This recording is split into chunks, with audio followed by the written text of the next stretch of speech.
¿Me escuchan bien? Sí, compañera. Ah, gracias. Bueno, nosotros somos el equipo uno. Está conformado por Alejandro, por Naomi y por mi servidora, que es Linda Carmona, y pues les vamos a hablar acerca de lo que es la enfermedad pulmonar obstructiva crónica, mejor conocida como EPOC, y pues empezaremos definiendo lo que es. Muy bien. El concepto general es un proceso patológico que se caracteriza por una limitación progresiva del flujo respiratorio y persistente. Esta generalmente se va a medir por medio de la espirometría y vamos a ver una disminución del volumen expiratorio forzado en el primer minuto, perdón, aquí era minuto, y esta no es completamente reversible.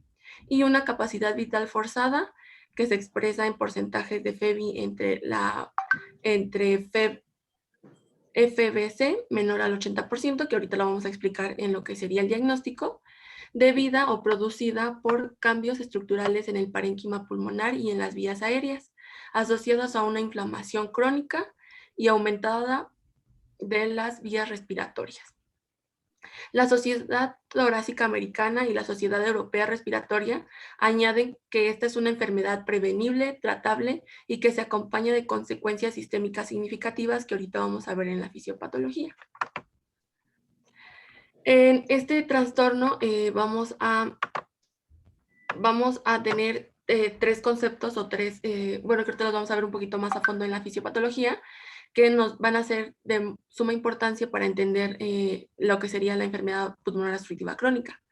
Que uno es el efisema, que se va a definir como la distensión de los espacios aéreos distales a los bronquios terminales con destrucción de los alvéolos pulmonares, que es una definición anatomopatológica. Una bronquitis crónica, que es una definición clínica, que es un trastorno acompañado de tos y expectoración crónica, y esto nos va a afectar los bronquios y pues va a causar una estrechez y va a reducirlo y va a aumentar la hipertrofia de las glándulas productoras de moco y por lo tanto va a haber esta expectoración.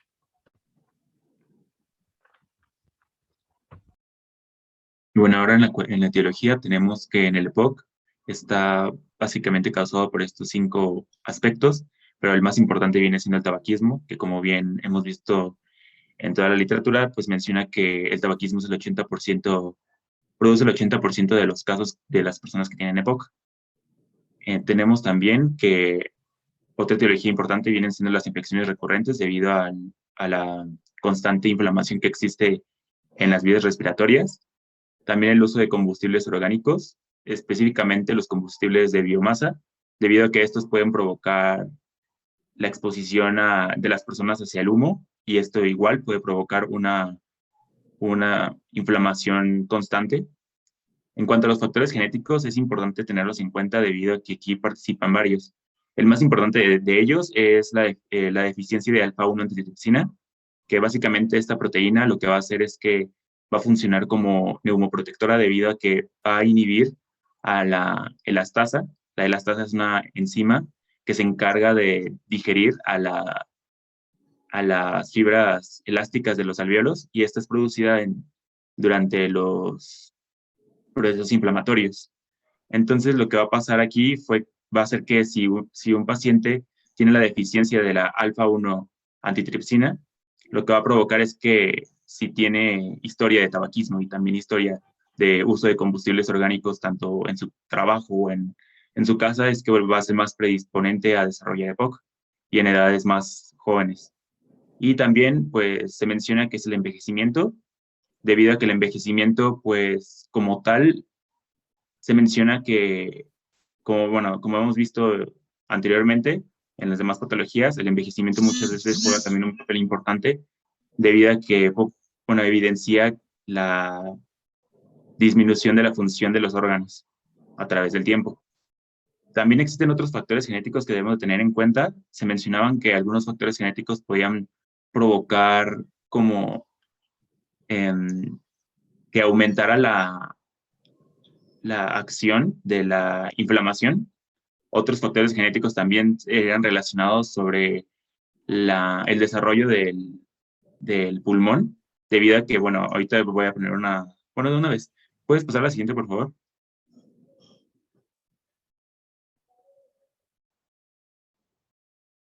No, antes. Ahí. Bueno, ya que gracias a esta, por ejemplo, esta gráfica podemos observar que, bueno, es una gráfica en la cual nos menciona sobre el desarrollo del pulmón, en la cual tiene un pico a la edad de los 20 años más o menos, y de ahí empieza a decrecer su función. En la línea roja lo que nos dice es que es lo normal, que tiene un desarrollo el pulmón, que llega al pico a los 20 y de ahí poco a poco va decreciendo. Aquí es lo que les mencionaba en cuanto a la edad, que puede llegar a haber pacientes que por aspectos de longevidad pueden llegar a desarrollar esta patología sin tener historia de tabaquismo o alguna otra afección relacionada a esta. Y también se mencionaba que aquellos pacientes con factores genéticos que disminuyan el desarrollo de los pulmones pueden provocar que estos a edades más tempranas desarrollen EPOC, como lo podemos ver en la línea B. En la línea C se menciona que esto es más que nada relacionado a los pacientes que tienen tabaquismo, que inician a una edad más o menos entre los 20 y los 30 años, y se ve claramente cómo la función pulmonar decrece bastante rápido. Y tenemos la D, que esta ya es más relacionada con aspectos de la alfa-1 antitripsina. Siguiente, por favor. Y bueno, en cuanto a los factores de riesgo, básicamente son igualmente relacionados con la etiología. Tenemos el tabaquismo, que tanto de forma activa como pasiva, el uso de combustibles orgánicos, las infecciones de vías respiratorias recurrentes, la ocupación con la exposición al polvo y al humo, envejecimiento, la contaminación atmosférica, también enfermedades concomitantes, por ejemplo, el asma, el déficit de alfa-1 antitripsina, el sexo. Se mencionaba que específicamente las mujeres tenían más predisposición a desarrollar EPOC que los hombres, y también sobre tuberculosis, que tuberculosis básicamente viene siendo tanto un factor de riesgo como, posteriormente lo veremos, un diagnóstico diferencial. Siguiente, por favor.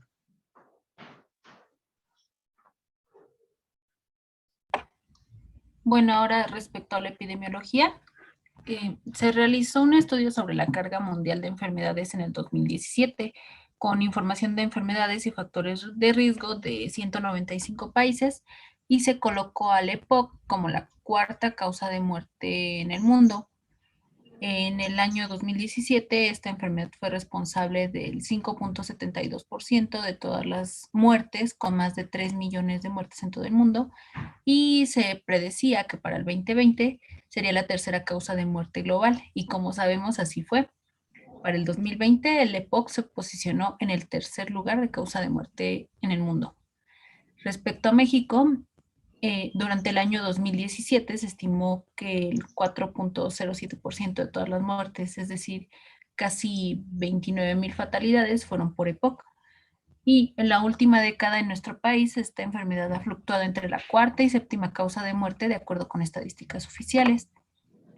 En el contexto de las enfermedades crónico-degenerativas, está muy por debajo de las enfermedades cardiovasculares, diabetes, el cáncer, pero muy cerca de enfermedades cerebrovasculares, o hepáticas.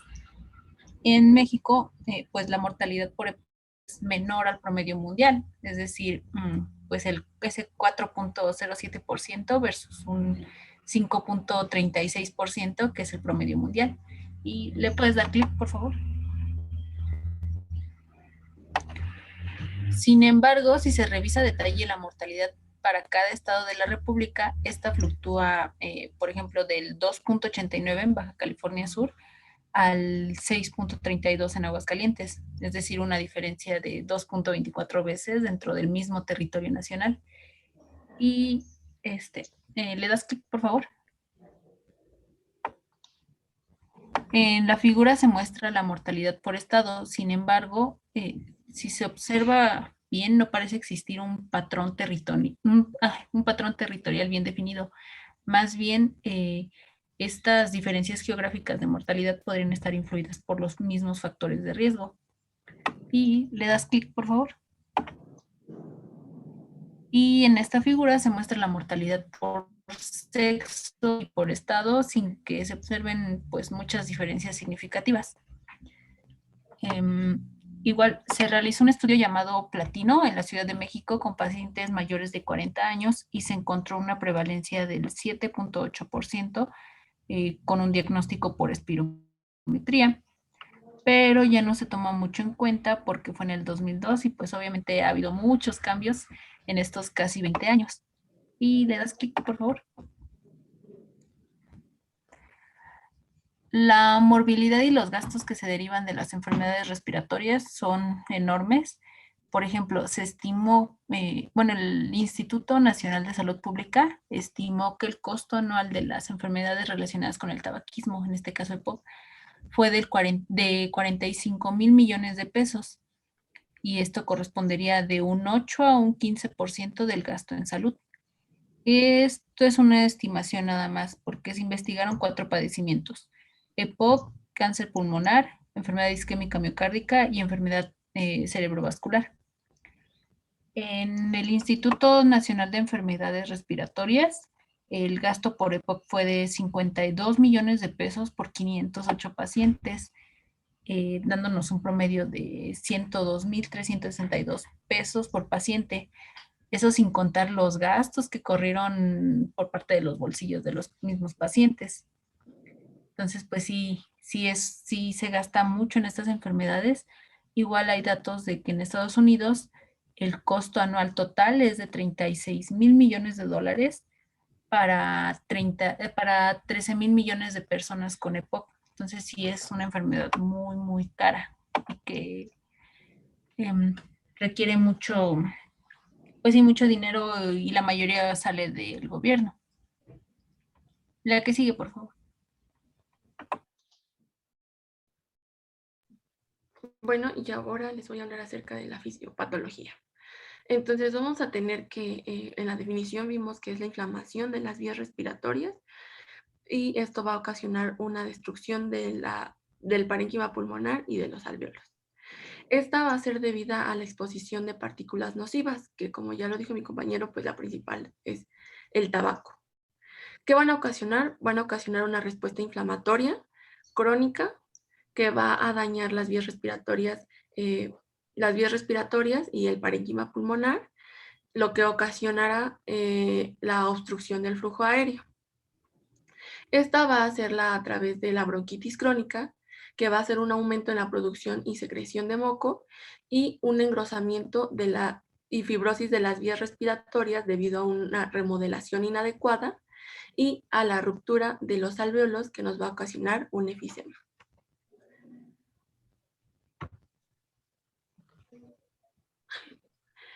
La bronquitis crónica o bronquiolitis, que también va a afectar, vamos a verlo, vamos a tener ese contacto con nuestro agente nocivo, que es el tabaco, que nos va a crear un proceso inflamatorio.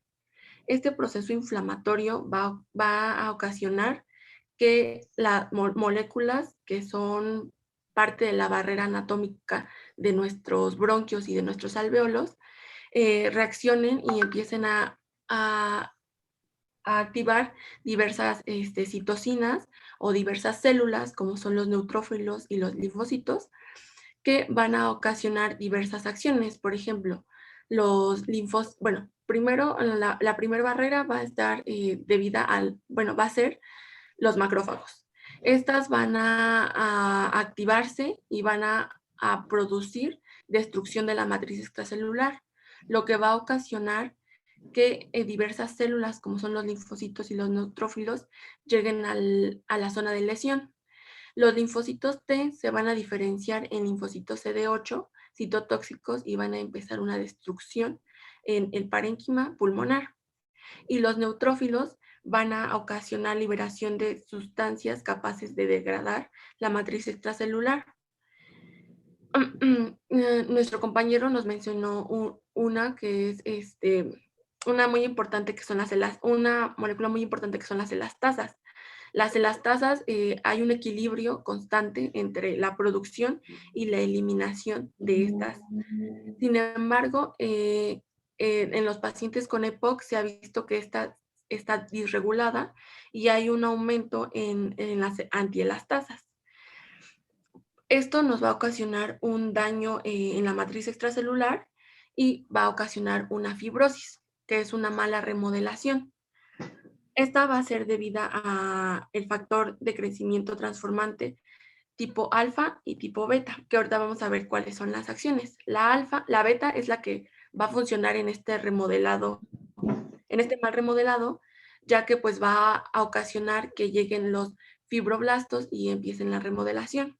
En cambio, el factor de crecimiento transformante de alfa va a aumentar la secreción y la producción de moco debido a las glándulas submucosas y a las células caliciformes. Y pues nos va a ocasionar una hipersecreción de moco, que pues en general nos van a producir la bronquitis crónica. Asimismo, se ha visto que los agentes nocivos van a activar a las células, a las fibras sensitivas tipo C, que nos van a ocasionar una broncoconstricción constante. Todo esto nos va a ocasionar una remodelación tisular disregulada, y va a haber una fibrosis y un engrosamiento de nuestras vías respiratorias. Esto debido a la disminución de la elastina y a un aumento en el colágeno, que pues nos van a ocasionar una disminución en la circunferencia y va a ocasionar una tendencia a contraerse, una tendencia a la broncoconstricción.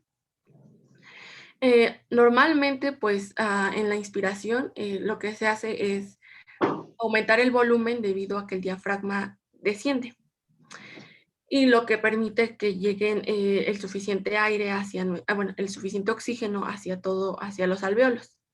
Y en la inspiración, pues el diafragma asciende y pues va a ocasionar la salida de este dióxido de carbono, que en sí es aire. Sin embargo, debido a nuestra fisiopatología y debido al engrosamiento y a la disminución de la circunferencia, pues cuando está la inspiración, pues al momento de que el diafragma desciende, pues sí va a permitir que entre el aire y por lo tanto llegue oxígeno. Sin embargo, en la expiración, como las vías respiratorias van a estar disminuidas en calibre, pues este aire no va a poder salir y va a haber un atrapamiento del flujo aéreo, que nos va a ocasionar una hiperinsuflación pulmonar y pues un aumento del volumen residual. Respecto al efisema, pues vamos a tener que en sí es una destrucción de los espacios aéreos debido a esta respuesta inflamatoria crónica, dejando que las paredes de los alvéolos entren en contacto, pues como ya sabemos son pequeñas y estas van a estar perforadas y van a aumentar este volumen alveolar.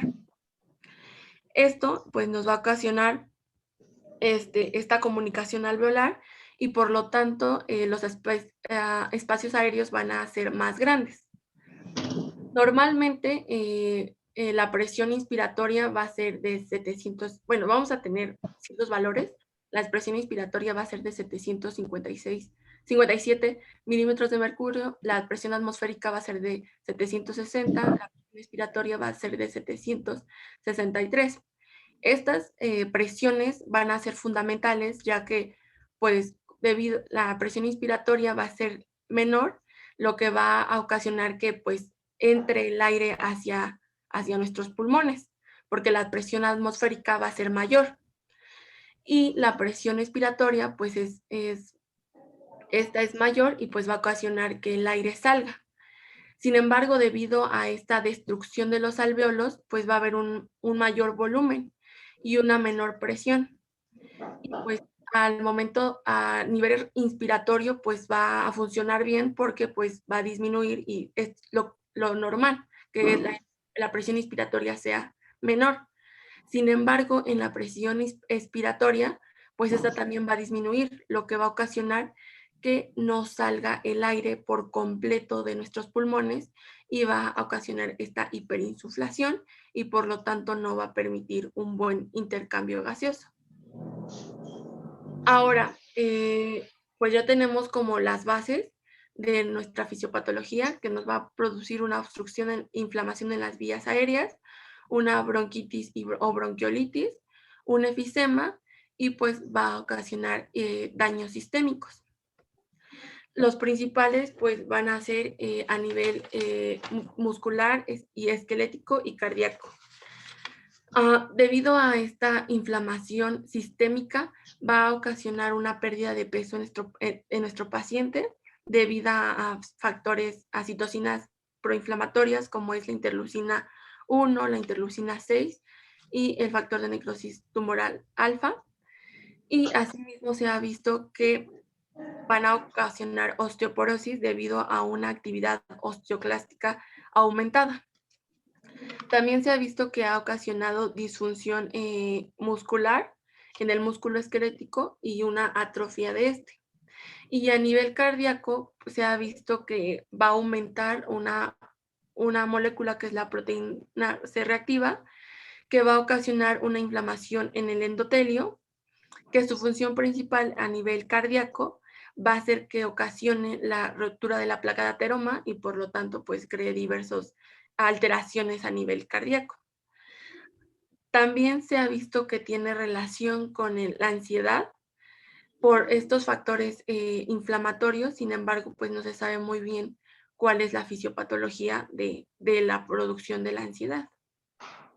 ¿Hasta aquí alguna duda? No, gracias. No, gracias. Ahora, respecto al cuadro clínico, pues el EPOC suele estar marcado por periodos de empeoramiento llamados agudizaciones o exacerbaciones. En la mayoría de los casos, estos están asociados con infecciones, enfermedades o condiciones crónicas concomitantes. La disnea es el síntoma principal del EPOC y constituye la causa principal de discapacidad y ansiedad asociada con esta enfermedad. Nuestro paciente típico con EPOC va a describir una disnea,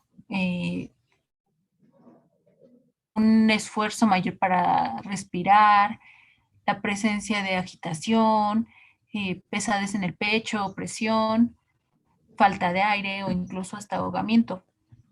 Igual tenemos a la tos crónica, que a menudo es el primer síntoma que se presenta en la EPOC, y esta pues suele estar desatendida por los pacientes porque la consideran una consecuencia lógica de fumar o por la exposición al medio ambiente, no sé, por polvo. Al inicio esta puede ser intermitente, pero conforme pasan los días, pues se ve presentando más frecuentemente y a lo largo de periodos de tiempo pues más prolongados. Esta tos puede ser productiva o no productiva. Y cuando es productiva, pues producen cantidades pequeñas de expectoración. La presencia de esputo purulento nos va a reflejar un incremento en los mediadores inflamatorios y su desarrollo puede identificar el inicio de una exacerbación bacteriana, aunque pues esta relación todavía es débil, entonces pues no es muy confiable. Y los hallazgos a la exploración física habitualmente van a ser normales en pacientes con enfermedad leve o moderada. Y los signos, incluso los signos físicos característicos, pueden no estar presentes en la enfermedad grave. ¿Qué vamos a encontrar? Bueno, pues estos pacientes pueden tener habitualmente tórax en forma de tonel, diafragma bajo, el cual podemos detectar mediante percusión, una prolongación de la fase expiratoria y la utilización de los músculos accesorios de la respiración. A la auscultación del tórax puede haber también disminución de los ruidos respiratorios, roncus, sibilancias o estertores. Y incluso podemos encontrar estos pacientes pues cianóticos. Igual, estos pacientes, cuando ya es una enfermedad pues avanzada, pueden estar caquéticos con pérdida de masa muscular y de grasa subcutánea. Y la que sigue, por favor.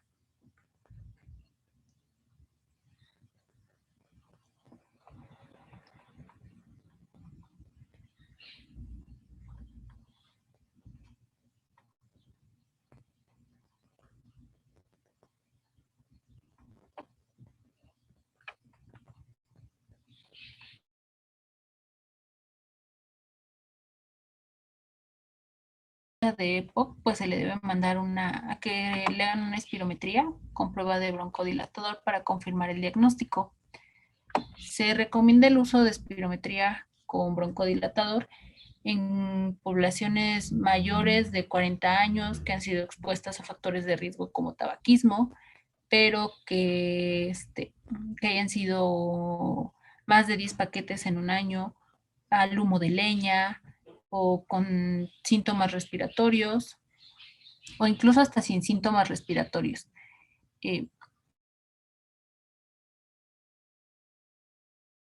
Midiendo el volumen de aire exhalado desde el punto de máxima inspiración, también llamada maniobra de capacidad vital forzada o FBC por sus siglas en inglés.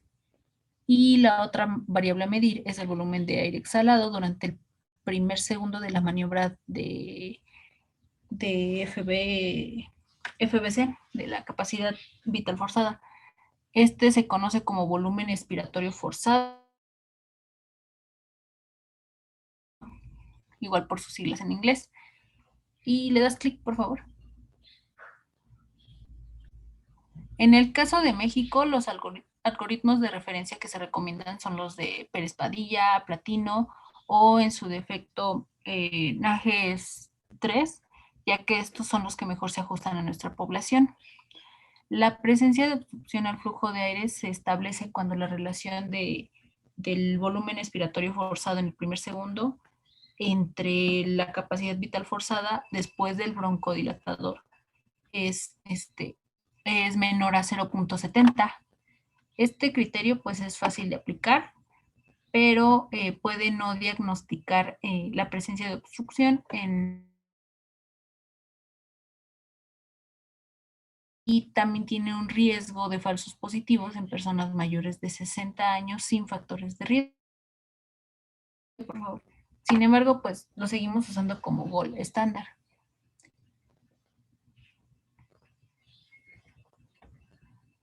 Bueno, respecto a la radiografía. Aquí les presento en la imagen A, es una radiografía postero anterior y la B es una lateral de tórax de un paciente con enfisema. ¿Le puedes dar clic, por favor?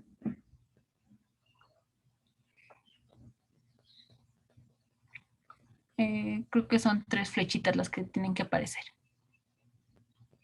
Ajá. Bueno, las alteraciones más evidentes van a ser las que se asocian al aumento. Ay, no, regresale, ahí. Son las que se asocian al aumento del volumen pulmonar. Bueno, en este caso los pulmones aparecen oscuros debido al aumento del aire en comparación con el tejido. Los diafragmas, más bien el diafragma está caudal a su posición normal y aplanado de lo normal. El corazón tiene una orientación más vertical de lo normal por el desplazamiento caudal del diafragma y hay aumento del diámetro transverso de la caja torácica. En consecuencia, la anchura del corazón en relación con la caja torácica en la proyección está reducida y el espacio entre el esternón y el corazón y los grandes vasos está aumentado de tamaño en la proyección lateral. Entonces ahí con las flechitas en amarillo está el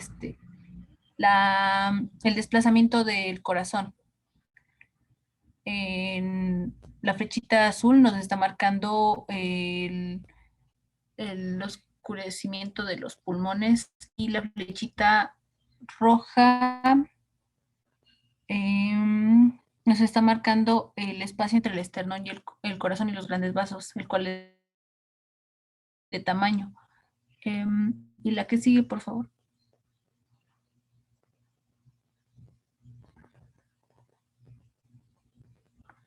Y respecto a la tomografía.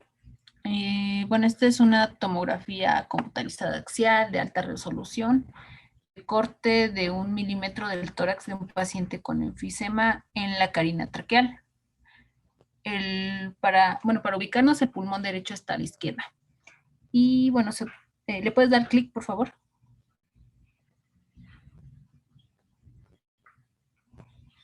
Sí, se observan múltiples ampollas grandes, que son esos agujeritos negros que se ven. También hay en ambos pulmones muchas zonas de menor tamaño de destrucción ística similar. y se ve el bronquio del lóbulo superior derecho entrando en el pulmón. Sus paredes están engrosadas, lo que nos indica una inflamación crónica.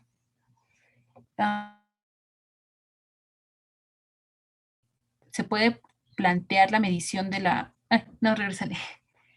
La medición de la concentración plasmática de alfa-1 antitripsina en pacientes que tienen antecedentes familiares de EPOC o si el inicio de la obstrucción es a una edad temprana.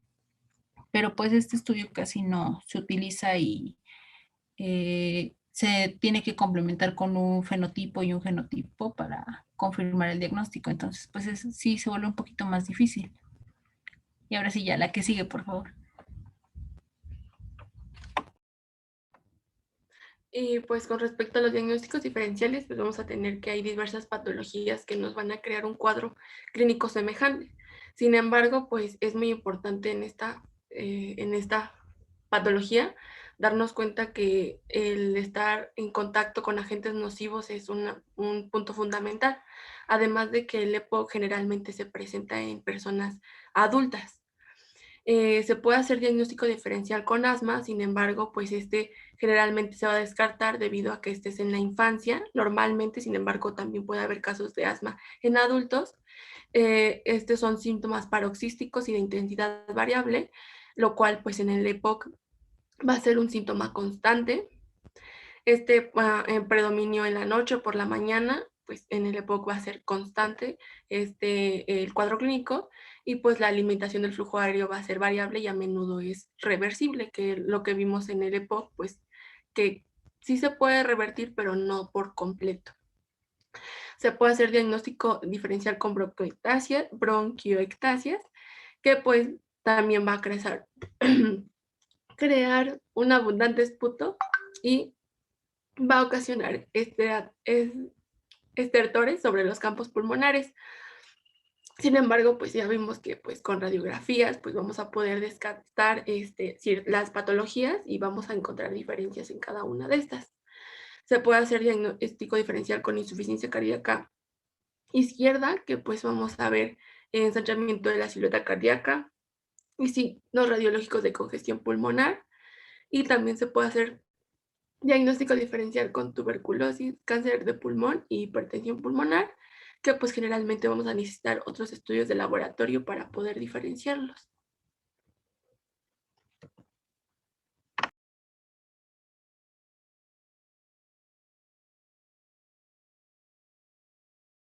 Bueno, ahora para la estadificación, tenemos que tener en cuenta los criterios que nos había comentado mi compañera Naomi para el diagnóstico espirométrico, el cual nos había dicho que era el volumen expiratorio forzado en un segundo sobre la capacidad vital forzada con la posterior administración del broncodilatador, que sea menor a 0.7 o 70%.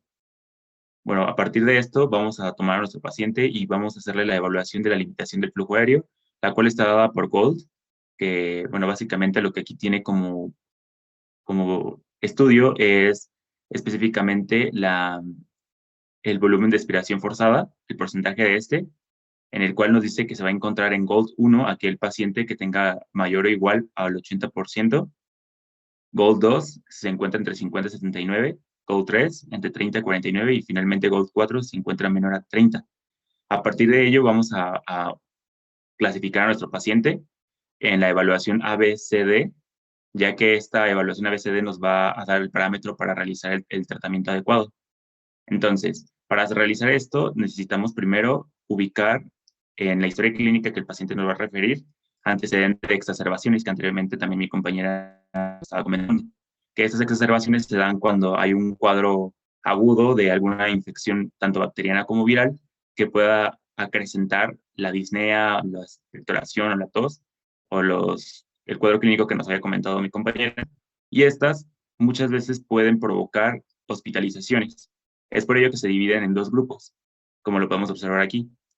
Por ejemplo, aquellos pacientes que tienen mayor a 2 o que hayan tenido mayor a una exacerbación, que esta exacerbación les haya causado estar en hospital, pues esto los va a ubicar en los grupos C y D. Mientras que aquellos pacientes que solo tuvieron una exacerbación y esta exacerbación no les motivó un ingreso hospitalario, se van a ubicar en los grupos A y B. Y ahora, para diferenciar entre C y D y A y B, lo vamos a hacer por medio de bueno, son como encuestas que se realizan a los pacientes. La primera es MMRC, en la cual está dada por el Modified British Medical Research Council, la cual nos dice que lo que va a realizar aquí es una encuesta específicamente en la disnea del paciente, en la cual son 5 preguntas que van con una puntuación de 0 a 4. Y aquí nos menciona que esta puntuación, pues si se encuentra entre 0 a 1, pues el paciente se va a encontrar en A o en C. Y si se encuentra mayor a 2, se puede encontrar en B y D. Y también está la otra que es CAT. Aquí CAT es, básicamente, la C viene por las siglas en inglés de POC, y AT es Assessment Test, el cual nos dice que como tal es un poquito más complejo, es igual una encuesta que se le realiza a los pacientes para identificar los parámetros de disnea, la tos, expectoración, la limitación física y también la autoevaluación que tiene el paciente con respecto a su enfermedad. Y estos nos va a dar una puntuación aún mayor, en la cual, si es menor a 10, igual lo vamos a ubicar en el grupo A o C, o si es mayor a 10, pues se va a ubicar en el grupo de D y B. Inclusive también encontré otra literatura que mencionaba que también para esta clasificación podríamos utilizar los GOLD, que anteriormente les mencioné, para la evaluación de la limitación del flujo aéreo, y que también esto nos podría ayudar a darle un tratamiento más adecuado a nuestros pacientes. Entonces, por ejemplo, si ponemos a algún paciente que hayamos obtenido, que haya tenido en las encuestas de MRC mayor o igual a 2, un CAT igual mayor o igual a 10, y que haya tenido una exacerbación que le haya causado hospitalización, por nosotros lo vamos a encontrar en el grupo D. Siguiente, por favor. Y bueno, esta es la escala de valoración del MRC modificada, en la cual es, como les había platicado, es como una autoevaluación que se hace el paciente y va a identificar qué tan limitante es su disnea. Siguiente, por favor. Y en esta de abajo es la de CAT, en la cual ya está evalúa más parámetros. Igual es lo que les mencionaba, se les va a hacer en forma de encuesta y el paciente va a ir decidiendo, bueno, según lo que él haya observado en su enfermedad. Siguiente, por favor.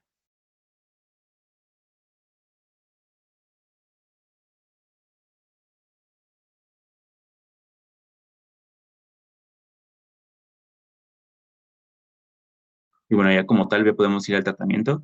Primeramente, antes de continuar con los grupos, tenemos que tener en cuenta que como tal, pues tenemos que suprimir al agente causal de la patología. Por lo tanto, vamos a suspender al tabaquismo, que como bien sabemos, el tabaquismo es el causante del 80% de las afecciones del EPOC. Entonces, ¿cómo vamos a suspender el tabaquismo? Lo vamos a suspender por medio de productos de reemplazo de nicotina. Encontré que se mencionaba que podían utilizarse gomas de mascar, inhaladores, parches transdérmicos o tabletas sublinguales, y estos, bueno, eran recomendados con el fin de aumentar el tiempo de abstinencia, pero muchas veces también pueden estar contraindicados también para aquellos pacientes que tengan angina inestable, úlcera péptica y también algún evento isquémico, tanto a nivel cardíaco como cerebral. Inclusive también se mencionaba que se podía recurrir a la farmacoterapia adyuvante por medio de la vareniclina, el bupropión y también la nortriptilina. Y bueno, estos fármacos, si bien igual, pues uno pensaría que a partir de la farmacoterapia pues sería más fácil tratar al paciente, no es como tan cierta esta parte, debido a que inclusive a pesar de que ya lleve tanto farmacoterapia y productos de reemplazo de nicotina, el paciente va a necesitar muchísima ayuda para evitar el tabaquismo. Y es por ello que también se recomienda que se dé apoyo al paciente en cada consulta y aplicar la estrategia de los 5 puntos. Esta estrategia de los 5 puntos es la siguiente. Primero se le va a preguntar de forma sistemática al paciente si éste fuma. Posteriormente se le va a aconsejar que debe dejar el hábito. Después se le va a preguntar si existe la intención de dejar el hábito como tal. Y en el número 4 se menciona que se debe asistir al paciente a desarrollar un plan para dejar el tabaco. Posteriormente, en el número 5, se tienen que agendar múltiples sesiones. Estas pueden ser presenciales o no. Y esto es para tener seguimiento en relación al cese o no del uso del tabaco. Y esto como tal lo que nos va a ayudar es que el paciente también se sienta como que existe una comunicación entre su médico y en cuanto a su enfermedad, y que, pues como tal, el periodo de abstinencia se prolongue lo más posible. Y como bien sabemos, pues disminuyendo el agente causal, pues nos va a traer mejores resultados. Y ahora ya podemos pasar al tratamiento como tal. En el tratamiento, dependiendo de los grupos que les había mencionado anteriormente, se les va a dar una recomendación para su manejo. Por ejemplo, se menciona que los fármacos, bueno, los mejores para tratar EPOC vienen siendo los broncodilatadores de acción larga y también el esteroide. Y el esteroide, obviamente, en forma conjunta con el broncodilatador. Como tal, pues estos van a ser recomendados dependiendo de la severidad. Entonces, por ejemplo, si encontramos en el grupo A, habíamos dicho que estos iban a ser como menos severos, entonces se les va a recomendar broncodilatadores de acción corta a razón necesaria. En cuanto a los de grupo B, aquí se les va a recomendar broncodilatadores de acción larga de forma continua, y aquí también se le puede dar como forma de terapia de rescate broncodilatadores de acción corta. En el grupo C, esta es la acción conjunta del esteroide inhalado con broncodilatador de acción larga, y como terapia de rescate, igual de la misma forma, los broncodilatadores de acción corta. Y en el grupo D es básicamente el mismo tratamiento que en el C, solo que aquí ya podemos recurrir a otros fármacos como las metilsantinas, que básicamente el más utilizado es la teofilina, o también podemos recurrir a inhibidores de la fosfodiesterasa. Siguiente, por favor.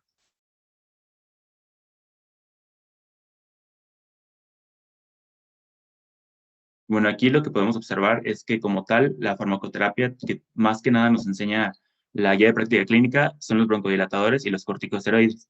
En cuanto a los inhibidores de la fosfodiesterasa, esto se recomendaba más que nada la aplicación de roflumilast, pero esto solamente bueno, se aplica en caso de severidad.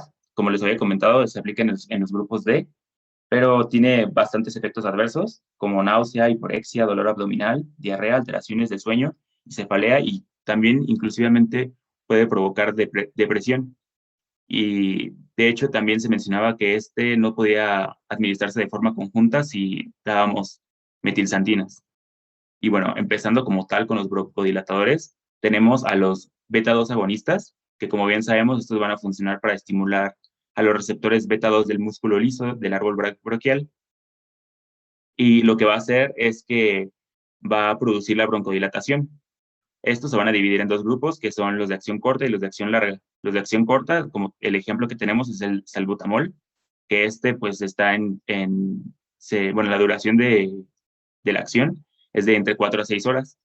Mientras que también tenemos los de acción larga, que el más común que conocemos es el salmeterol, que nos va a dar una duración de 12 horas o hasta más. Y como tal, aquí su efecto no va a recaer sobre la mortalidad o la progresión de la enfermedad, sino más bien que se va a asociar a una menor tasa de hospitalización, y en particular el salmeterol, que como lo dije, bueno, este es uno de acción larga y tiene efectos adversos como, bueno, puede presentar taquicardia sinusal, temblor e hipopotasemia. También tenemos los anticolinérgicos. Estos anticolinérgicos funcionan al bloquear el receptor muscarínico, lo cual va a impedir que se una la acetilcolina a su receptor. Y bueno, igual aquí se dividen en dos, que son los de acción larga y los de acción corta. Los de acción corta, pues tenemos al ejemplo del bromuro de ipratropio, y bueno, y también en los de acción larga tenemos el ejemplo aquí en la guía de práctica clínica, al tiotropium. Como tal, estos anticolinérgicos se han visto relacionados a la reducción de exacerbaciones y hospitalizaciones. También pueden mejorar la sintomatología y el estado de salud de los pacientes. Pero igual, como otro fármaco, pues tienen efectos adversos, y el más frecuente viene siendo la sequedad de la boca, y en ocasiones pueden referir también sabor metálico. Inclusive se ha mencionado que, bueno, si se utiliza de forma nebulizada con una mascarilla facial, puede precipitar también la aparición de glaucoma agudo. Y después también tenemos a las metilsantinas, que el mejor ejemplo viene siendo la teofilina. Este fármaco como tal, no es como, no representa una mejoría a comparación de los demás, los beta bloqueadores, beta antagonistas o los anticolinérgicos, pero sí se ha encontrado que existe como una mejor acción si se administra con el salmeterol. Y bueno, ya que lo que puede provocar es que mejore las capacidades pulmonares y bueno, y como tal disminuye los síntomas referentes de los pacientes. Pero este también es un como fármaco muy conflictivo debido a que también puede provocar la aparición de arritmias auriculares y ventriculares, convulsiones, cefalea, insomnio, náusea, pirosis y, como anteriormente les había mencionado, bastantes interacciones medicamentosas. Y bueno, como tal, esto es lo importante referente a los broncodilatadores. En cuanto a los corticosteroides, estos pues sabemos que no los tenemos que administrar de forma como monoterapia, sino que tienen que ser administrados en forma conjunta con los broncodilatadores de acción larga. Y como tal, aquí lo que tenemos es los 3 ejemplos que nos marca la guía de práctica clínica, son el beclometasona, budesonida y el fluticasona. Estos, pues, como tal, nos van a ayudar a aquellos pacientes que presenten un volumen expiratorio forzado menor al 60%, y también tienen como, o sea, no se ha visto como una relación directa específicamente en cuanto a la progresión de la enfermedad o la mortalidad, pero sí se recomiendan debido a que estos disminuyen de forma más importante las exacerbaciones. Y como tal, los efectos adversos son la candidiasis oral, bueno, predisposición a candidiasis oral, ronquera, lesiones cutáneas y aumento del riesgo de padecer neumonía. Y bueno, esta es la tabla que nos muestra la guía de práctica clínica, en la cual nos da las indicaciones para la administración por inhalación y también pues la duración en horas. Siguiente, por favor.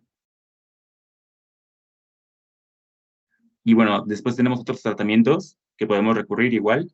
Se mencionaba que en cuanto a las vacunas, estas deben de ser administradas a pacientes mayores de 65 años, aunque no es como ley que se las administremos a ellos, porque como tal sabemos que podemos encontrar a pacientes con EPOC de menores edades. Y bueno, lo que nos menciona es que estas vacunas van a ser administradas en contra de la influenza estacional y el neumococo. También es la administración de antibióticos, como tal aquí en la neumopatía obstructiva crónica, pero estable, no se administran como tal los antibióticos, sino más que nada para las exacerbaciones, y esto lo veremos un poquito más a detalle. Pero en cuanto a otros tratamientos, tenemos la rehabilitación pulmonar, que en la rehabilitación pulmonar es básicamente que le tenemos que establecer a nuestro paciente un programa de rehabilitación pulmonar con el fin de, pues, aumentar, bueno, con el fin de disminuir su sintomatología, y esto lo realizaremos en forma de ejercicio, cese del hábito tabáquico, el apoyo nutricional y también educación relacionada con su enfermedad. También podremos usar la oxigenoterapia, que esta oxigenoterapia está indicada en aquellos pacientes que presenten una presión arterial de oxígeno menor a 55 milímetros de mercurio o una saturación de oxígeno menor al 88%, con o sin hipercapnia, y estas tomas deben de ser tomadas en un lapso de 3 semanas. Y bueno, también tenemos otro criterio que viene siendo la presión arterial de oxígeno, que se encuentra entre 55 y 60 milímetros de mercurio, una saturación de oxígeno menor al 88%, pero que también tenga índices o muestre hipertensión pulmonar, datos de insuficiencia cardíaca o eritrocitosis, que bueno, básicamente viene siendo menor a 55% de MATIES. Y también podemos utilizar el soporte ventilatorio. Como tal, aquí el que se recomendaba era el CPAP, y estos son bueno, se recomendaban también los no invasivos, que igual ahorita lo veremos un poquito más a detalle cuando veamos las exacerbaciones. Y también tenemos el tratamiento quirúrgico. En el tratamiento quirúrgico, pues destacan la bulectomía, la cirugía de reducción de volumen y el trasplante pulmonar. En cuanto a la cirugía de reducción de volumen, esto se recomendaba más que nada a aquellos pacientes que tenían la deficiencia de alfa-1 antitripsina, y aquellos pacientes también que presenten enfisema de predominio en lóbulos superiores y una capacidad de ejercicio muy baja. Como tal, pues esto lo que les va a ayudar es a mejorar la sintomatología y también a disminuir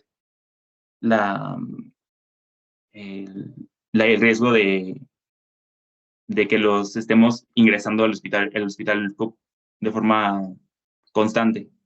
También se mencionaba que podríamos usar el trasplante pulmonar, pero como bien sabemos, el trasplante siempre se realiza de forma selecta, y esto como tal lo que utiliza es otras clasificaciones, por ejemplo, el índice de Bode, pero pues eso como tal ya es un poquito más de otro tema. Y bueno, ¿puedes pasar al siguiente, por favor?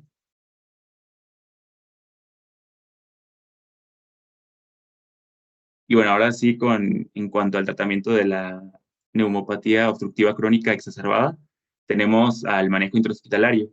En el manejo intrahospitalario nos mencionaba que muchas veces este solamente se va a utilizar cuando las exacerbaciones no puedan ser controladas de forma ambulatoria. Se mencionaba que el 80% de las exacerbaciones las podemos tratar de forma extrahospitalaria, pero recurriremos al ingreso cuando el paciente refiera un desarrollo súbito de disnea de reposo, neumopatía obstructiva crónica en estadios avanzados, que también tenga falla a la respuesta al tratamiento ambulatorio, exacerbaciones frecuentes, una edad avanzada y también una falta de red de apoyo social.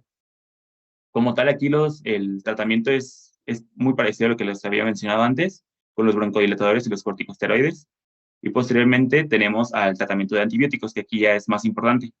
Aquí en el tratamiento de antibióticos, pues como tal, los objetivos que nosotros tenemos es disminuir en un 77% el riesgo de la muerte y también un 53% la falla de tratamiento. Aquí como tal, nos mencionaba la guía de práctica clínica que aquí vamos a dividir a nuestros pacientes en 3 grupos.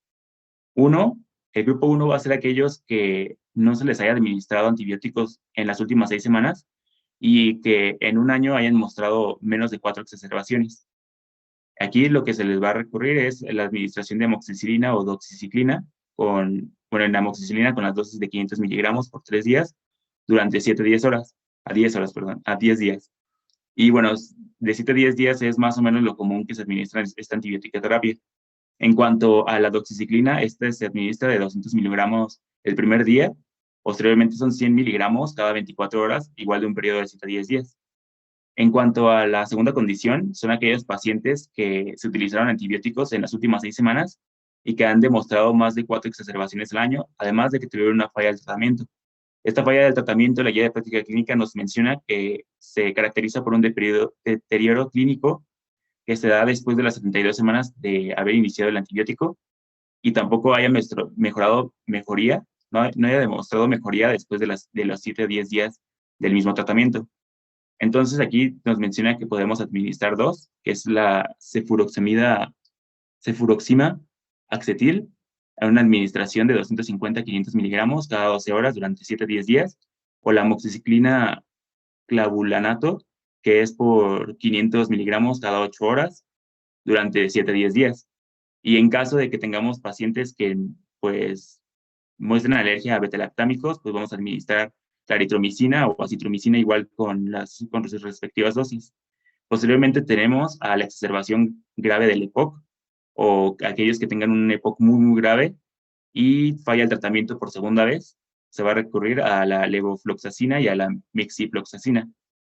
La levofloxacina son la administración de 500 miligramos al día durante 7 a 10 días, mientras que la moxifloxacina es la administración de 400 miligramos al día durante 7 a 10 días.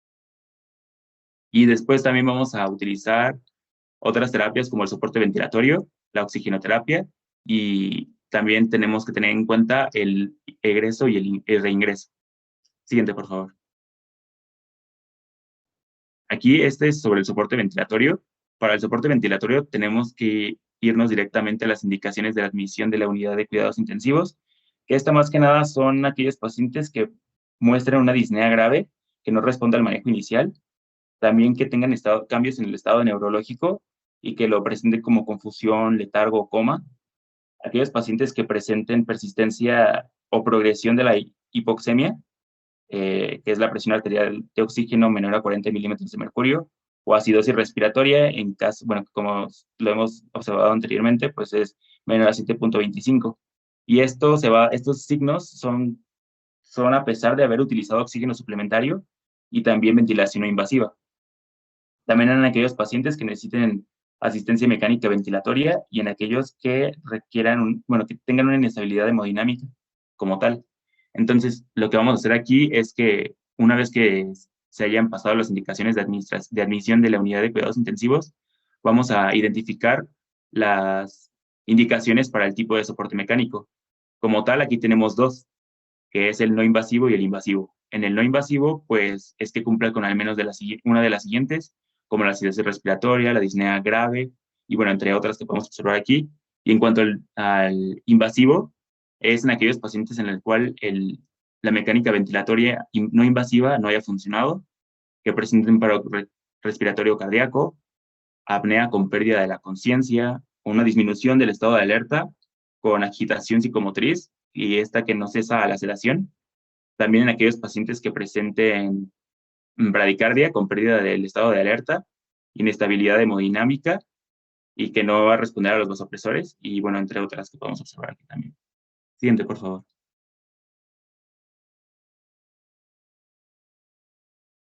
Y ya después, que este es casi el último punto en sí, es el egreso y el seguimiento. Como tal, para que podamos pensar en poder egresar a nuestro paciente, tenemos que darle un tratamiento con broncodilatadores de acción larga y corticosteroides inhalados, igual a según las dosis que se requieran.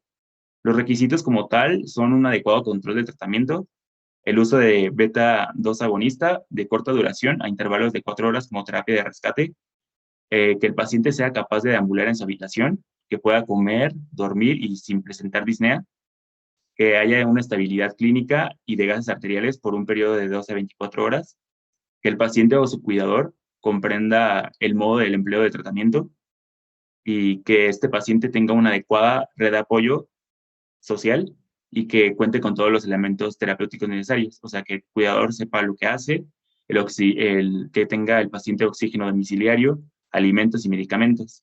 Como tal, para también el egreso se requiere que tanto el médico como los familiares y el paciente estén de acuerdo de que puede realizar el paciente su manejo en casa. Y como tal, aquí también nosotros podemos darnos cuenta cuando nuestro paciente va a requerir un reingreso, que eso es más que nada está relacionado con diversos factores, entre ellos son el uso de corticosteroides orales, el oxígeno suplementario por periodos largos, la baja calidad de vida y también el sedentarismo. Estos como tal, estos factores se han visto como muy comunes en aquellos pacientes que requieren en sí el reingreso y también se mencionaba que muchas veces estos pacientes pues no tienen una adecuada calidad de vida y la muerte, y bueno, y pueden tener un riesgo de muerte elevado. Siguiente, por favor.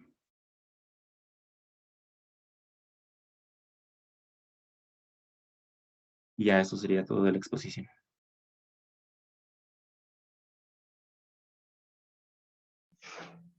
Bueno, ¿alguna pregunta, duda?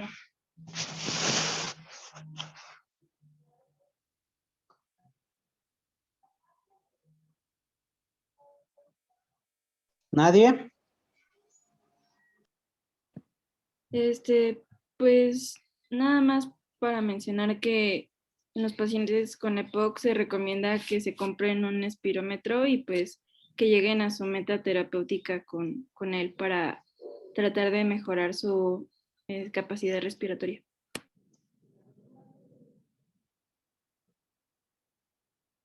Eso. ¿Sería espirómetro o sería medidor de flujo? Creo que es el medidor de flujo, pero creo que también lo encontré de la otra forma. Ajá. Pero no sé bien. Es más que nada medidor de flujo, ¿no? Ok. Lo que deben de hacer. Bueno, como ya lo habían mencionado, la neumopatía crónica obstructiva o enfermedad pulmonar obstructiva crónica, pues la pueden definir de muchas formas, ¿no? Hay una que les dicen que es la limitación del flujo de aire causada por una respuesta inflamatoria a toxinas inhaladas, que generalmente, pues la causa más frecuente, pues es el humo del cigarrillo, ¿no? Pero también tenemos ahí un factor genético en algunas personas que va a ser principalmente en los no fumadores, la deficiencia de alfa-1 antistripsina y varias exposiciones ocupacionales, ¿no? ajá, que son las causas más frecuentes en los no fumadores. Ajá. Algunos, ajá, lo clasifican o dan la etiología como bronquitis obstructiva crónica, que esto lo van a definir por clínica, ¿no? Y el enfisema pulmonar, definido por la anatomía patológica y la radiológica. ¿Cómo definirían bronquitis obstructiva crónica? ¿O cómo definirían bronquitis crónica? Pues es una bronquitis que es propia de las vías aéreas y pues se caracteriza por una tos productiva que dura al menos 3 meses en 2 Ajá, años consecutivos. en 2 años consecutivos, Y ajá. pues para decir que es crónica también se debe de decir o se deben descartar otras causas o que pues coincida con que son 2 bronquitis en 2 años consecutivos. Y Y ya cuando también, dices igual, también se le consideraba azul abotargado, ¿no, doctor? ¿mande? Azul abotargado. Bueno, esto ya viene más adelante, ¿no? Ajá, pero sí también. Ujú. Pero acuérdense que igual, para decir que es obstructiva crónica, ¿qué necesitamos?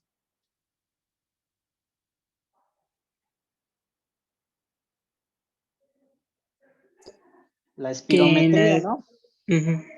Necesitamos la espirometría para que observen si hay evidencia de la obstrucción del flujo de aire, ¿no? Entonces ahí sí ya vas a decir que es La bronquitis crónica. obstructiva, ¿no? Ujú. Ajá. Y pues bueno, yo les comentaba a algunos que nosotros el asma, nosotros decimos en pediatría nada más asma, ¿no? No decimos bronquitis asmatiforme, ¿no? O es o no es, ajá, como tal, ¿no? Pero pues aquí se los ponen que hay que hacer, hay que descartar la bronquitis asmatiforme, ¿no? Que viene como un diagnóstico diferencial, ¿no? Y el enfisema, ¿cómo lo van a definir? Pues el enfisema es una enfermedad que afecta el parénquima pulmonar y se caracteriza porque hay un agrandamiento de los espacios aéreos que son distales, porque hay una obstrucción de los alvéolos. Ujú. Ujú. Esa es una definición, ¿no? Efectivamente, así como lo mencionaron, ¿no? Destrucción del parénquima pulmonar que conduce a la pérdida del retroceso elástico y de los tabiques alveolares y la tracción radial de la vía aérea que aumenta la tendencia al colapso, ¿no? ¿Esto qué va a producir? Pues la hiperinsuflación, ¿no? Pulmonar. Por eso va a empezar con el famoso, ¿qué? Tórax en tonel, ¿no? Sí, Y ahí, como ya lo habían mencionado, los espacios aéreos se agrandan y pueden aparecer vesículas o las famosas bulas, ¿no? Ajá. Nosotros igual, otra cosa, pues es lo que mencionaban como bronquiolitis. Nosotros como pediatra nada más decimos que la bronquiolitis aparece hasta los 2 años de edad. Ajá. Que si después el niño sigue con estos cuadros, ya no llamamos bronquiolitis. Ajá. Ya tenemos que ver si no es un silbante que está ocasionando otros problemas. Ajá. Entonces cambia un poquito esos diagnósticos y nosotros para decir bronquiolitis, que decimos que es de etiología viral, ¿cuál es el virus más frecuente que aparece en la bronquiolitis? Virus sincitial respiratorio. Sincicial respiratorio, ¿eh? Es el principal que aparece en la bronquiolitis, ajá. Como tal, ya después viene en el parainfluenza, pero el principal es el virus sincicial respiratorio y es más común observarlo en los niños prematuros o que tengan cardiopatías, ajá. Pero ya después de los 2 años ya no decimos que es un proceso de bronquiolitis, ¿no? O que te digan que aparecen 2 cuadros, más de 2 cuadros en 2 años, ajá, ya también ya decimos que eso ya no es una bronquiolitis. que ya es otra causa como tal. Así como lo mencionaron en la epidemiología, pues se menciona que la enfermedad obstructiva o neumopatía obstructiva es la tercera causa de muerte, ¿no? Como tal, ajá. Y la etiología, pues tenemos dos causas principales. ¿Cuáles son las dos causas principales? El tabaquismo y la deficiencia de alfa-1 antitrypsina. Eso, ajá, Quema de biomasa. ajá, y los factores genéticos, ¿no? Que habíamos dicho que no, fumadores, ¿no? Y en el tabaquismo, pues viene la subdivisión a exposición a otros inhalantes, ¿no? Como También, tal. ¿Sí? también había encontrado que pues en ocupación es muy importante ver los factores de riesgo, porque pues por ejemplo en muchas zonas de la República todavía se cocina con leña y Ajá. también hay muchos negocios que cocinan con leña, entonces es un factor de riesgo. Y por ejemplo también dentro de la ocupación, los que trabajan en minas, bueno, las personas que trabajan en minas y Sí, también que trabajan con recolección de algodón. algodón. ¿Qué otro más? Madera, Madera, ceros, Carbón. carbón. oro, Ajá. Ajá. pues también los bomberos, los soldadores. Ujú. Sí, a lo que a veces vamos a llamar igual biomasa, ¿no? Que quiere dar por ahí el sinónimo, ¿no? De biomasa, ¿no? Ajá. Y pues el factor de riesgo que algunos van a encontrar por ahí, que ustedes lo mencionaron como cigarrillos, pero en Estados Unidos, ¿qué dicen? ¿Más de qué? Más de 40 paquetes al año, ¿no? De fumar cigarrillos, ¿no? Sí, Los otros factores, pues ya los mencionaron, ¿no? El bajo peso, ajá. Los trastornos respiratorios de la niñez, principalmente, pues allá hablamos del asma, ¿no? La doctor, exposición. ¿Mande? nada más una pregunta. Es que habían mencionado que era más común en mujeres, pero no, Ajá. bueno, había encontrado que era más común en hombres, entonces no No. sé. Es más común en mujeres, porque ya las mujeres están fumando más, pero es más mortal en los varones, ¿no? Mata más varones, ajá, que mujeres. Entonces, es más frecuente en las mujeres, pero se habla de la protección hormonal en la mujer, ajá, que no incrementa tanta la mortalidad como la mortalidad en el varón. Entonces, si vamos a hablar de frecuencia, como ahí se me fue el nombre, morbilidad, hablamos en mujeres, y mortalidad, hablamos de varones, ¿no? A lo mejor ahí fue donde se confundieron, ¿no? ¿Sí quedó entendido o los confundí más? ¿Sí? Sí se entendió, Doc. Sí, Doc. Sí, doc. Ajá. Entonces, la exposición pasiva, la contaminación ambiental y lo que ya habían dicho, ¿no? Ajá. El polvo ocupacional, ¿no? Ujú. De los factores genéticos, pues tenemos la deficiencia principalmente del alfa-1 antitripsina, ¿no? Ujú. Y pues de la fisiopatología, pues ya lo mencionaron, ¿no? La exposición, el inhalante, que va a llegar a la vía respiratoria, va a ocasionar una respuesta inflamatoria en las vías aéreas, después en los alvéolos. Muchos mencionan que el principal aquí son los neutrófilos y posteriormente los eosinófilos, ¿no? Ajá. Que las proteasas pulmonares, ajá, es como la elasteasa, son las que van a degradar la elastina y el tejido conectivo, ajá, y esto va a inhibir lo que le llaman la reparación tisular, ajá, y que esta actividad, pues generalmente va a estar contrarrestada por las antiproteasas como la alfa-1 antitripsina, ¿no? Y todo esto nos van a llevar al problema de la regeneración, pero ya con fibrina, ¿no? Ajá. Esto nos va a dar, ¿qué? La destrucción y la presencia de, ¿qué? Hipersecreción, ¿no? De moco, ajá. Los macrófagos, pues bueno, ¿qué van a hacer? van a acumular los radicales libres, los aniones superóxido y peróxido de hidrógeno, ajá. ¿Estos qué van a hacer? Van a inhibir las antiproteáceas, ajá, y van a causar, ¿qué? La broncoconstricción, ¿no? El edema de la mucosa e igual la hipersecreción de moco, ¿no? Y pues la liberación de los neuropéptidos profibróticos, ¿no? Como la bombecina, ajá. Que todos estos nos van a llevar a la apoptosis, ¿no? A la muerte celular programada, ¿no? Ajá. Las infecciones, pues van a ser también un desencadenante, ¿no? Y las principales bacterias, ¿cuáles son? Haemophilus influenzae y Pseudomonas aeruginosa y otras gram negativas. Gram negativas, que son las más frecuentes. Por eso en el tratamiento dicen que se deben de aplicar tanto la vacuna del neumococo como, ¿cuál vacuna? ¿Va a ser la conjugada o no la conjugada? ¿La conjugada? Generalmente se aplica la no conjugada, ¿no? Ajá. Aunque también te dicen que pueden aplicar la conjugada. Ajá. Pero es la no conjugada la que se les va a aplicar, ¿no? Ajá.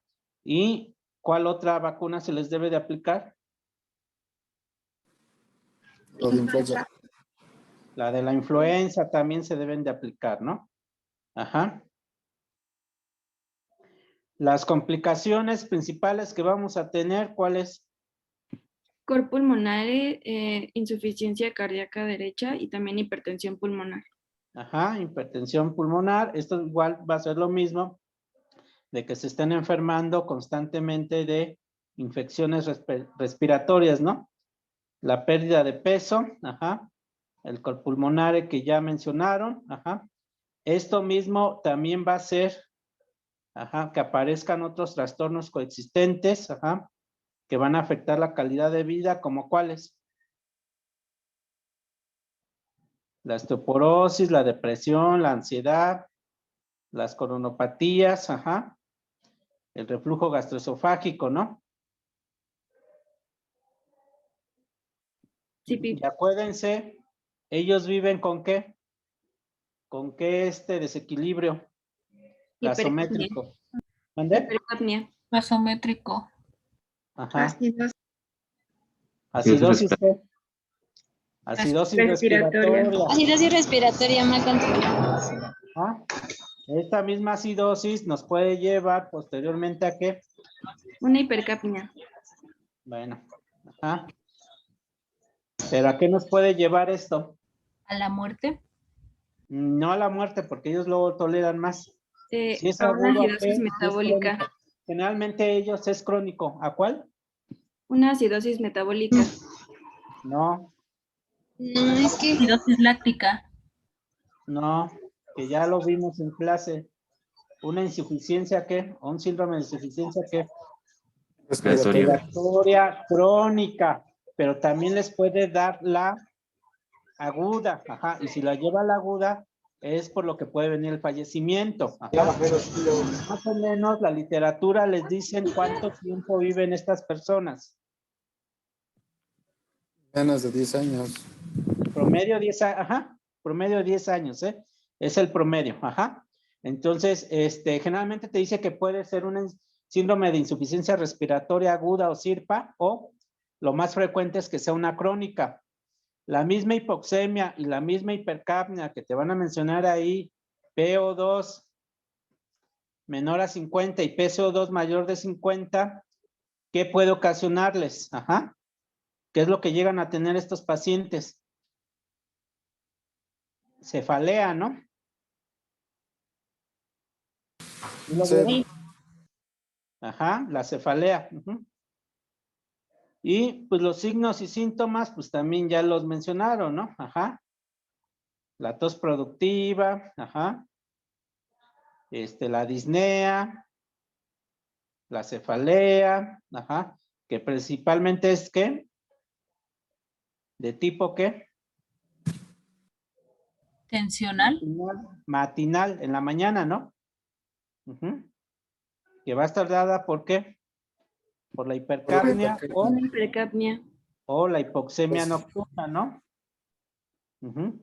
Pueden encontrar, pues ya cuando es crónico, las sibilancias, la fase expiratoria prolongada, que ustedes ven que meten el aire y como que se quedan ahí detenida, y la hiperinsuflación, lo que mencionaron ya, la disminución de los ruidos cardíacos o respiratorios, el diámetro anteroposterior del tórax, a lo que le llamamos tórax de ¿qué? Entonel. Y en los enfisematosos son los que van a perder peso, van a experimentar la consunción muscular, que se va a atribuir ¿a qué? A la inmovilidad, a la hipoxia o a los mediadores inflamatorios sistémicos como el factor de necrosis tumoral alfa, ¿no? Alfa, sí. ¿Qué más van a encontrar cuando ya la enfermedad está avanzada? ¿Cómo es la respiración? Ecusmaol. Superficial. Puede ser, pero ¿cómo le llamamos? Van a respirar. ¿no? Van a utilizar los músculos accesorios respiratorios. Van a ver cómo se retrae la caja torácica durante la inspiración, que le conocen como signo de ¿qué? Hoover. De Hoover, Y la cianosis, ¿no? ¿Cuáles son los signos de cor pulmonar?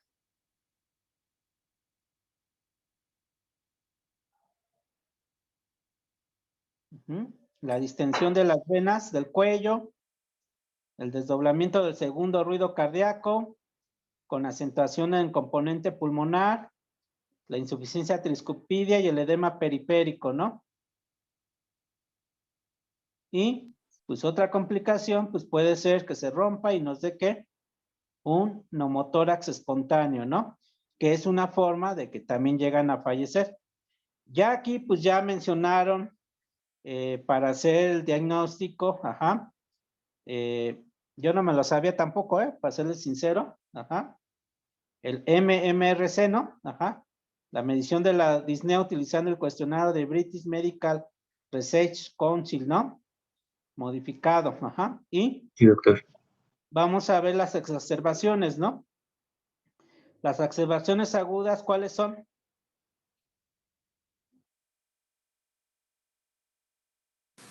Aquellas en las que requiere ingreso hospitalario. Más que hospitalario, decimos que es un Apoyo. aumento en la gravedad de los síntomas, ¿no? Sí. Que generalmente se van a atribuir ¿a qué? A infecciones respiratorias de las vías aéreas superiores. Sí. Ya sean virales, bacterianas o algunos irritantes respiratorios, ¿no? Y que generalmente se van a encontrar de 1 a 3 episodios por año, ¿no? El diagnóstico, ¿cómo lo van a hacer? Pues ya mencionaron muchas cosas. El principal es la radiografía de tórax y las pruebas de funcionamiento pulmonar, ¿no? Ya no les menciono todo lo que vieron ahí. Nosotros les llamamos datos de atrapamiento de aire, ¿no? A esa hiperinsuflación, como tal, Y las pruebas de función pulmonar, pues generalmente esto lo van a hacer a través de la espirometría, ¿no? En donde vamos a tener, el volumen de aire expirado, en el primer segundo, ¿no? La capacidad vital forzada, y las curvas de flujo-volumen. Y esto nos los va a dividir, Algunos dicen que al inicio de la enfermedad, pues esa prueba puede estar normal, ¿no? O se va a ir incrementando aproximadamente 60 mililitros al año, ¿no? Conforme van aumentando la edad, va a ir disminuyendo a 30 mililitros por año, ¿no? Y cuando el B1 cae por debajo 0.8, ustedes vieron por ahí 0.7, ajá. Los pacientes tienen riesgo de hipoxemia, hipercapnia y cor pulmonar, ¿no?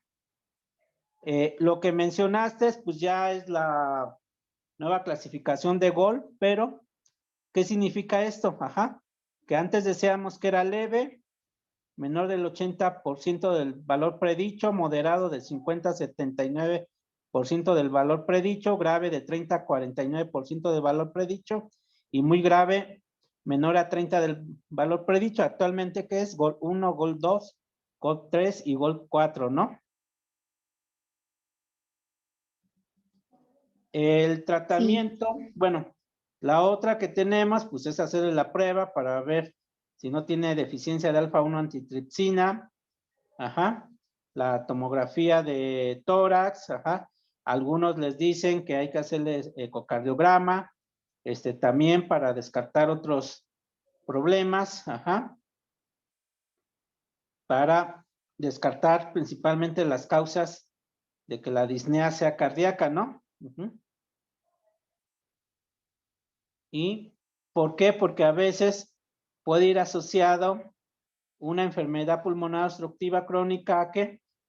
A una taquicardia auricular, ¿no? O a una arritmia cardíaca. Ajá. El ecocardiograma se debe de hacer. En la biometría, ¿qué van a encontrar? Leucocitosis y eosinofilia. Leucocitosis, eosinofilia y ¿qué más? Policitemia. Policitemia. ¿En cuánto va a estar el hematocrito? Aumentar. ¿Mayor de cuánto? De 45. Aquí en la literatura que yo leí, pues dice mayor de 48, ¿no? A lo mejor sí 45. Si tú me dices a mí, doctor, ¿cuánto es la poliglobulia en un niño? Pues yo te voy a contestar, ¿lo quieres por hemoglobina? Pues es mayor de 22, ¿no? Gramos por decilitro. Y lo quieres por hematocrito, mayor de 65% con síntomas, ajá. 70% sin síntomas, ajá. Es lo que te voy a decir en un niño, ¿no? Acá, pues nada más nos mencionan que es mayor de 48%, ¿no? La gasometría, ¿qué es lo que vamos a encontrar? Acidosis respiratoria con pH menor a 7.35. Ajá. La PO2, ¿cómo puede estar? Elevada. La PO2 baja. Disminuida. PO2, presión parcial de oxígeno. Ajá, menor de 50 y PCO2 mayor de 50, ¿no? La famosa regla de los 5. Sí, perdón, de los 5 que nosotros lo manejamos. Si yo encuentro eso en un niño, lo tengo que intubar. Ajá. Y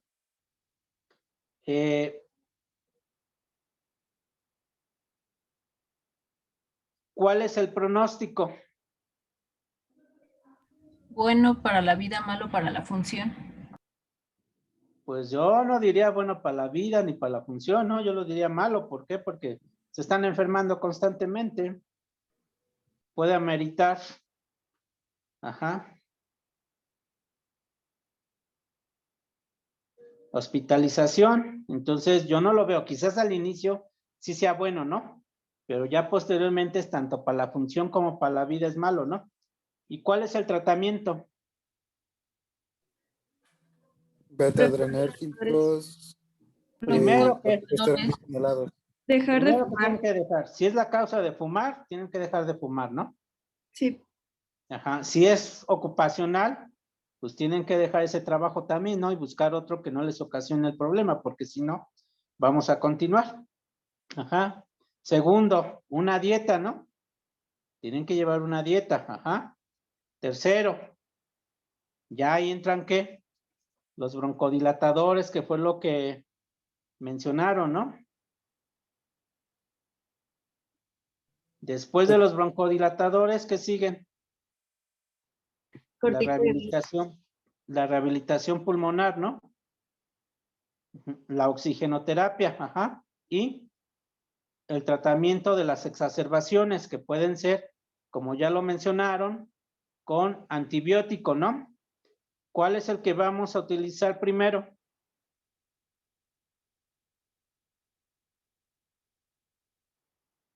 ¿Qué antibióticos? Macrólidos. Algunos ya están manejando macrólidos. Ajá. Pero acuérdense que el primero que les dicen es amoxicilina con ácido clavulónico, ¿no? Y ya después sí te puedes ir con, si está un poco más severo el caso, con macrólidos, ¿no?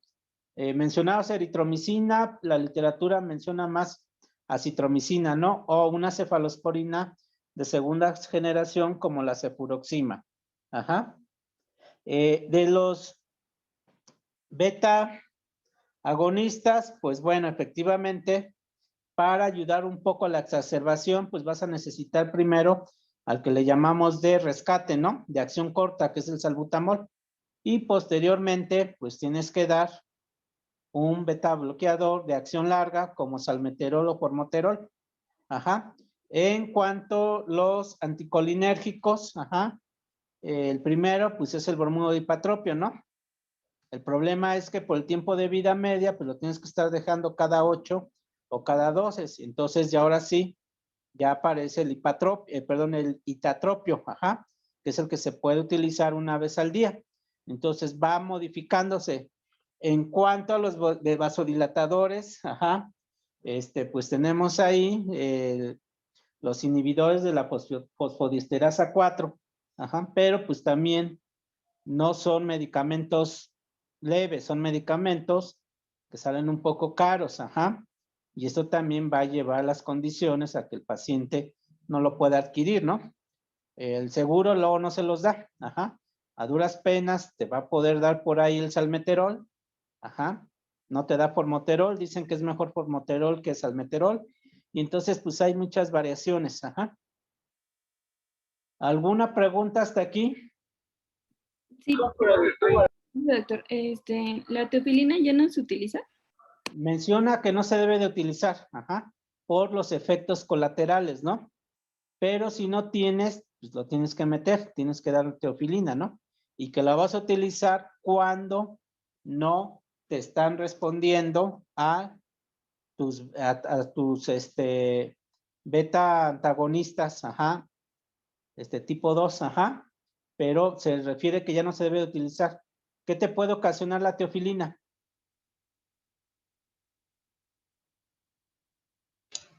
Arritmias. Más que arritmias, taquicardia, ¿Convulsiones? más que convulsiones, trastornos del aparato digestivo, ¿no? Náuseas, vómitos, ajá, y algunos movimientos como tal. Entonces, por eso prefieren que no se utilice, aunque la realidad por fuera, pues van a ver que lo utilizan mucho, ¿no? Nada más viendo de que no se vaya a intoxicar. Pero en la literatura que yo leí dice que ya no se debe de utilizar, ¿eh?